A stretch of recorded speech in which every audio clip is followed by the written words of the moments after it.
salut tout le monde, j'espère que vous allez bien. Aujourd'hui ce sera la vidéo de l'achat manga du mois de février, donc j'ai pris pas mal de retard, mais c'est à dire que j'avais énormément de mangas à lire, j'ai fait pas mal d'achats et je ne voulais pas juste vous montrer ce que j'ai acheté, je voulais vraiment conseiller parfaitement, vous dire si j'ai aimé, si j'ai pas aimé, et pas juste vous dire voilà j'ai acheté ça, hop j'ai acheté ça, alors que si ça se trouve c'est nul, si ça se trouve c'est pas mal, si ça se trouve j'ai vraiment quelque chose à dire là-dessus, donc j'ai préféré tous les lire pour pouvoir vraiment très bien vous conseiller. Donc c'est parti. Alors on va commencer par l'Attaque des Titans, édition colossale, donc le tome 8. Le tome 8 voilà. Et le tome 9. Donc j'ai été un petit peu déçue du tome 8 parce que j'ai trouvé qu'il y avait beaucoup de révélations. Donc ça c'est bien, mais énormément d'infos. C'est-à-dire qu'il y avait beaucoup de noms, beaucoup de personnages, beaucoup de moments où on retombait dans le passé. Et vu qu'en plus ils expliquaient que ça se passait dans deux endroits différents, c'était très compliqué de comprendre qu'un coup on était là mais c'est dans le passé, un coup on venait dans un autre endroit mais dans le présent. C'était un peu fouillis. C'est vrai que c'était un petit peu compliqué de bien se remettre qui est le frère, le père de qui. Sinon bien sûr l'Attaque des Titans est très bien, moi j'adore, c'est toujours aussi plaisant à lire. Et je me suis un petit peu réconciliée voilà, avec le tome 9 qui je trouve est juste incroyable. Franchement les scènes de combat magnifiques et là on avance vraiment. Donc j'adore. J'ai hâte de m'acheter le tome 10 et en juillet que le tome 11 sorte parce que ça promet du lourd. Ensuite j'ai acheté le tome 14 de Dead Tube. J'ai beaucoup apprécié ce tome. On aurait très bien pu penser que Dead Tube allait se terminer au tome 14 et en fait pas du tout. On débarque dans un nouvel arc. Donc ça promet d'être du lourd. Quand j'ai Dead Tube c'est pas non plus une partie de plaisir de le lire, mais c'est vraiment de la curiosité. J'adore comment ça se passe, j'aime beaucoup comment se déroule l'histoire, les intrigues qu'il peut y avoir. Ensuite on continue avec le tome 3 de Anonyme. Mais alors ce tome là, incroyable vraiment. La fin elle est... J'étais au bout de ma vie. Ce manga il est juste trop bien, on a juste envie de casser la tronche à l'Anonyme. Mais vraiment génial. Hâte d'avoir le tome 4. Franchement Anonyme je vous le conseille, il est juste génial, vraiment. Ensuite j'ai trouvé d'occasion, vraiment par hasard, c'était même pas prévu et j'étais très étonnée, le tome 9, 10 et 11 des vacances de Jésus et Bouddha. Et franchement moi j'apprécie de plus en plus cette série. Au début j'étais pas très fan parce que je parle surtout de religion et puis bon c'est sur les tons humoristiques. C'est un peu compliqué quand on connaît pas trop toutes les religions, en tout cas ces deux religions là. Franchement j'étais très contente de tomber sur ces 3 tomes d'un coup d'occasion. Après je conseille pas à tout le monde, hein, c'est particulier, donc c'est vraiment pour ceux peut-être qui s'intéressent à la religion, peut-être qui aiment un peu l'humour un peu loufoque. En tout cas il est bon. Ensuite je me suis acheté le tome 2 de Anna l'Inaccessible et franchement j'aime toujours autant ce manga de chez Meian, vraiment un bijou, j'adore. Vraiment j'adore, je plus sois. Je vous conseille vraiment de l'acheter parce qu'il est trop bien. Et ce n'est pas un shoujo comme on pourrait penser avec le titre. C'est vraiment un shonen. Après ils mettent ça en seinen parce que ça se passe au travail. Mais franchement je vous le conseille, il est trop bien. En plus les dessins sont trop beaux. Voilà, moi j'adore. Donc n'hésitez pas, hein. Achetez-le, il est trop bien. Ensuite, j'ai acheté le tome 2 de Akamatsu et Seven, les colloques d'enfer. Je vous avais dit avec le tome 1 que j'avais bien aimé tout ça, mais je trouve qu'avec le tome 2, je change complètement d'avis. En fait, je trouve que ça prend une ampleur, une tournure assez douteuse, assez bizarre, et c'est super étrange. En fait, il y a des trucs archi malsains qui commencent à se dérouler parce que lui, il est voilà dans des combines chelous. Et je trouve que bah ça gâche un peu le manga. Alors c'est ce qui va faire l'histoire un petit peu, c'est ce qui va faire un peu un genre thriller, tout ça, avec du mystère pour pas que ce soit que du nyan ou du boys love. Mais c'est assez chelou et moi j'aime pas trop ça. Du coup j'ai déjà mis les tomes 1 et 2 sur Vinted, donc pour ceux qui sont intéressés sur Paris n'hésitez pas. Mais après pour ceux qui aiment le yaoi et tout, je pense que vous pouvez aimer. Ensuite, j'ai pris bien sûr le tome 6 de Shibuya Hell. Oh, comment vous dire, ça va de révélation en révélation. Plus on avance dans Shibuya Hell, et mieux c'est. J'adore, j'ai hâte d'avoir le tome 7. Franchement, incroyable. Et puis les dessins sont toujours aussi beaux. Déjà, vous voyez la couverture qui est juste magnifique. Mais alors les dessins, enfin moi j'adore, surtout avec les poissons. C'est assez incroyable. Shibuya Hell, n'hésitez pas, il est vraiment trop bien. Alors après, j'ai pris le tome 9 de Quand Takaki me taquine.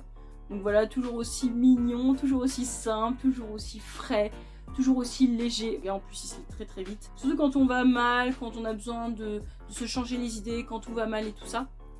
Vraiment ce manga, il met du baume au cœur, il fait sourire, il est trop mignon, il est très très léger, très doux. Donc je vous le conseille. Ensuite, j'ai pris le tome 7 de City Hunter Rebirth. On débarque sur un nouvel arc qui semble assez prometteur, franchement, j'ai hâte de savoir. C'est toujours aussi drôle, c'est toujours aussi rempli d'action. Même pour ceux qui connaissent pas l'univers de City Hunter, c'est vraiment pas mal parce que vous n'avez pas du tout besoin de connaître tous les City Hunter d'avant. Je pense que vous accrocherez parce que c'est pareil, c'est comme Shibuya, c'est de mieux en mieux. Donc n'hésitez pas. Ensuite, après, j'ai pris bien sûr le tome 18 de The Promised Neverland. La couverture, elle est juste magnifique, elle est somptueuse, elle est incroyable. Moi, je trouve que c'est la plus belle de tout The Promised Neverland. Franchement, c'est ma préférée, elle est magnifique. Juste ça, rien que pour ça, t'as envie de l'acheter. Même si t'es pas au tome 18, même si tu connais pas The Promised Neverland, t'as envie d'acheter le manga, rien que la couverture, t'as envie de l'acheter. Non, franchement, la jaquette, incroyable. Le travail qui a été fait, époustouflant. Par contre, pour ce qui est de l'intérieur, c'est pas mal. Mais je trouve ça un peu bateau. On voit vraiment qu'on s'approche de la fin et que la fin va sûrement être une bonne fin. Que ça va se terminer bien. Je vais essayer de moins spoiler possible, mais quand un personnage a un désir de vengeance qu'il a mis des années à mettre en œuvre et que d'un coup on lui dit non mais tu sais il faut pas faire ça, c'est pas bien, qu'est-ce que tu veux au fond de toi et tout ça, et que le mec change d'avis au bout de 2 secondes de discussion, alors qu'il avait un plan d'action qu'il avait élaboré depuis des années, il a même sacrifié des vies, il a tué des gens, fait des expériences, tout ça, pour qu'on lui dit non mais tu sais c'est pas bien de faire ça, c'est pas bien, hein, c'est mal, et que la personne se dise ah oui c'est vrai, oui j'ai jamais voulu faire ça, c'est vrai, oui, bon finalement on va pas faire ça, allez on arrête tout, on va faire autrement. Sérieusement. Mais moi qui suis un cœur pur, je peux te garantir que tu me fais ce coup là, on va jusqu'au bout. On bute des gens jusqu'au bout. C'est pas au dernier moment, oh bah non, c'est vrai, après mûre réflexion, oui tu as peut-être raison, c'est peut-être mal ce qu'on fait. Je trouve ça un peu cucul la praloche. Sinon, c'est pas mal, c'est un bon tome quand même. Mais c'est vrai que bon, niveau dialogue là sur cette discussion là, franchement ils auraient pu faire autre chose. Mais après, il fallait bien que la fin se termine bien, il fallait bien un retournement de situation, hein. Donc ils ont fait comme ça. Mais bon, j'ai quand même hâte d'avoir le tome 19 et le tome 20 bientôt entre mes mains. Mais je vous le conseille, ce manga est trop bien. Ensuite j'ai acheté le tome 1 de Many Reasons Why. Donc franchement très très bien, petite nouveauté de chez Omake Manga. Et vraiment j'ai beaucoup apprécié. Bien sûr c'est sur le suicide. C'est l'histoire de Tsubaki qui apparemment tout lui souriait, voilà, qui était jolie, tout ça. Et en fait un jour bah, elle se suicide, enfin on la retrouve en tout cas pendue aux toilettes. Et un jour toute sa classe reçoit une lettre sur leur table. Et en fait c'est une lettre d'elle. Et en gros dans ces lettres là il y aurait un message caché comme quoi ce seraient les raisons potentielles de son suicide. Donc franchement c'est stylé. J'avais très peur que ce soit une copie conforme de 13 Reasons Why.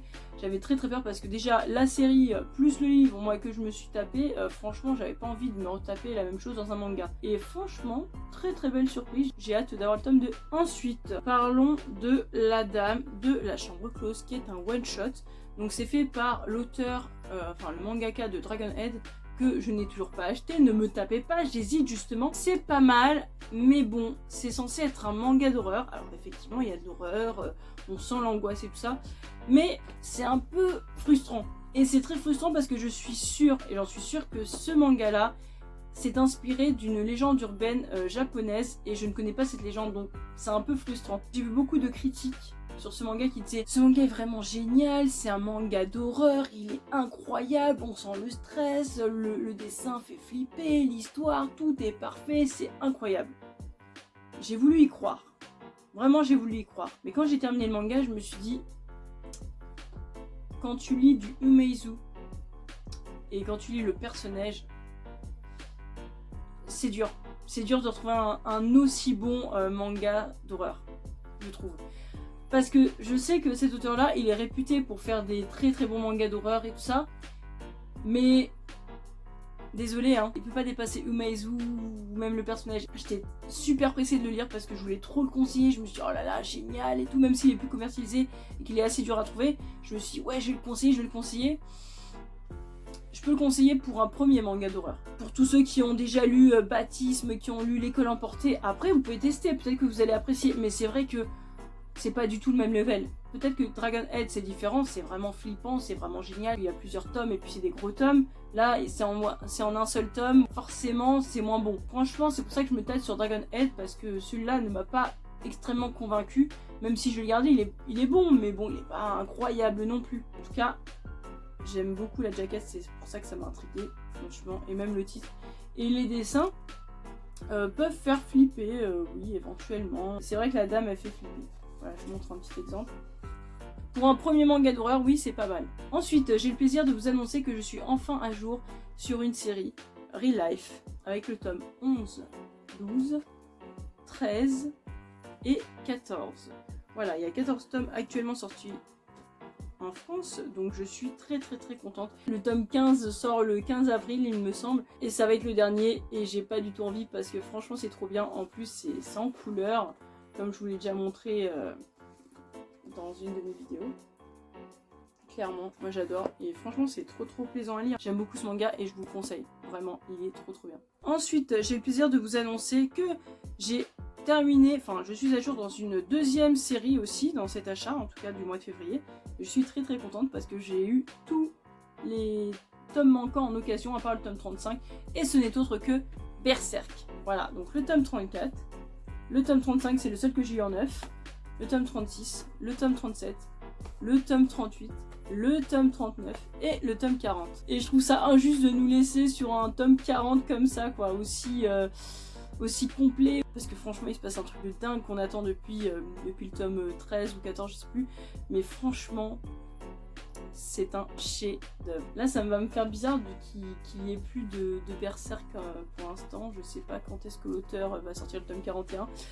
Mais j'ai hâte, et franchement pour tous ceux qui n'ont toujours pas lu Berserk, commencez-le, regardez les 3 films sur Netflix, et après allez-y quoi, parce que c'est vraiment une perfection, c'est vraiment un chef-d'œuvre, je ne le dirai jamais assez, mais c'est le cas, je vous le conseille. Et bien sûr, qui dit terminer une série, enfin être à jour dans une série, voire deux, dit une nouvelle série que je commence, bien évidemment. C'est comme ça que je fonctionne, vous le savez très bien. Donc comme c'était en occasion dans la même boutique, là où j'ai acheté le Berserk, je me suis permise du coup d'acheter, en occasion bien sûr, j'avais acheté aucun neuf, Demon Slayer du tome 1 au 8. Tout ça en occasion. Donc franchement j'étais trop ravie parce que généralement dans les boutiques d'occasion on ne trouve pas de Berserk et non on ne trouve pas de Demon Slayer. Il y avait même d'autres mais bon je voulais commencer mollo donc j'ai commencé jusqu'au 8. J'ai adoré, j'étais très surprise.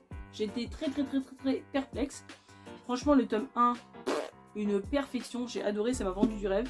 Puis j'ai été tout refroidi au tome 2 et au tome 3. Franchement, je commençais à avoir regretté d'avoir acheté jusqu'au tome 8. Je me disais mince, mais bof quoi. C'est un shonen quoi, ça m'intéresse pas. Peut-être que moi je suis vraiment faite que pour les seinen. Donc après, je me suis quand même forcée, j'ai lu le tome 4, j'ai fait bon, ça passe. Le tome 5, j'ai fait ah, ça commence à être intéressant. Tome 6, j'ai fait ok, c'est clairement intéressant. Tome 7, j'ai fait ok, c'est de la balle. Tome 1, j'ai fait ok, il me faut absolument la suite, il me faut l'intégrale. Franchement, c'est une dinguerie. J'étais choquée, hein. Je m'y attendais pas. Tous ceux qui disent ouais, le dessin il est bof, il est nul. Franchement, mais lisez Mob Psycho, les gars. Lisez aussi Le Manoir de l'Horreur, si c'est ça. Ok, l'animation en animé, elle est magnifique. J'ai regardé un petit peu. Elle est incroyable, elle est magnifique. Ok, forcément, en manga, elle est moins bien. Mais c'est pas non plus une horreur. Donc n'hésitez pas. C'est un très bon manga, un très bon shonen. Après, bien sûr, dans cette même boutique, j'en ai profité, parce que ça aussi, on les trouve pas dans les boutiques de manga d'occasion à Paris, normalement. J'ai pris le tome 1 de Tokyo Revengers. Pour le coup, j'ai bien aimé.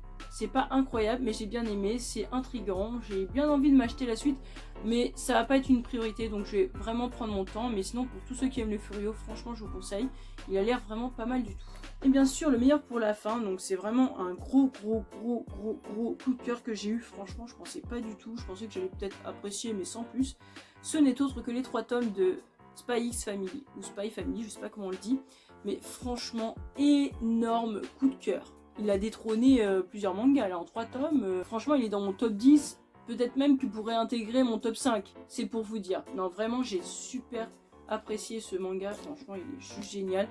L'histoire, elle est bien, alors qu'avant, c'était pas gagné. Je suis pas du tout espion, histoire d'espionnage, tout ça, c'est pas du tout mon truc. Et pourtant, j'ai adoré, franchement, c'est trop bien, quoi. Je veux dire, les personnages sont super attachants, l'histoire, elle est archi prenante.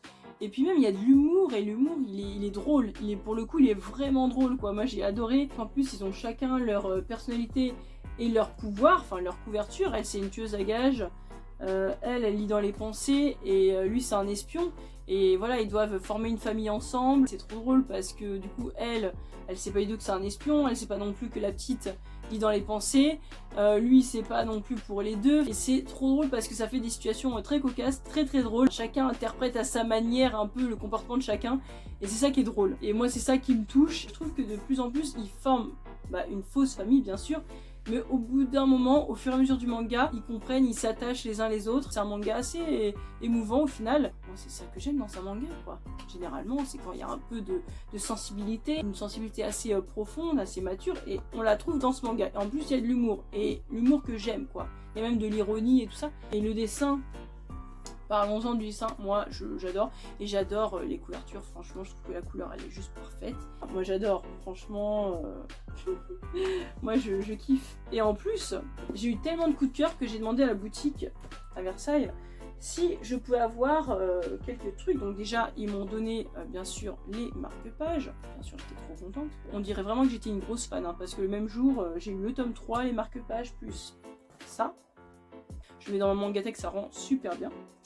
Et bien sûr, je leur ai demandé du coup si je pouvais avoir le présentoir de Spy X Family. Au début, c'était pas gagné parce qu'ils voulaient le garder. Mais après, du coup, ils me l'ont donné. Donc voilà le fameux présentoir. Regardez, il est pas trop beau. Franchement, il est magnifique. Bon, après, c'est pas sûr que j'ai la place pour le mettre, mais franchement, il est trop beau. Donc, ils me l'ont donné. Je suis ressortie de la boutique, j'avais tout Spy X Family. Franchement, on aurait dit une grosse fan. Un peu trop forceuse à mon goût. Mais bon, je m'en fiche, j'étais trop contente. Franchement, Spy X Family, je vous le conseille, il est très bien. Ah oui, et j'allais oublier, j'ai organisé un petit concours. Je vous ferai gagner 2 mangas, donc d'une valeur de 15 € maximum. Donc les deux peuvent coûter 15 € ensemble ou un peu moins. Ou alors c'est un manga qui coûte 15 € ou moins, mais voilà, pas plus de 15 €. Donc un bon d'achat de 15 € sur le manga que vous voulez, qui est bien sûr accessible, hein, qui est bien sûr commercialisé encore, qui est accessible et disponible à la Fnac, du shonen, du shoujo, du hentai, du yaoi, tout ce que vous voulez, mais à partir du moment où ça ne dépasse pas 15 €.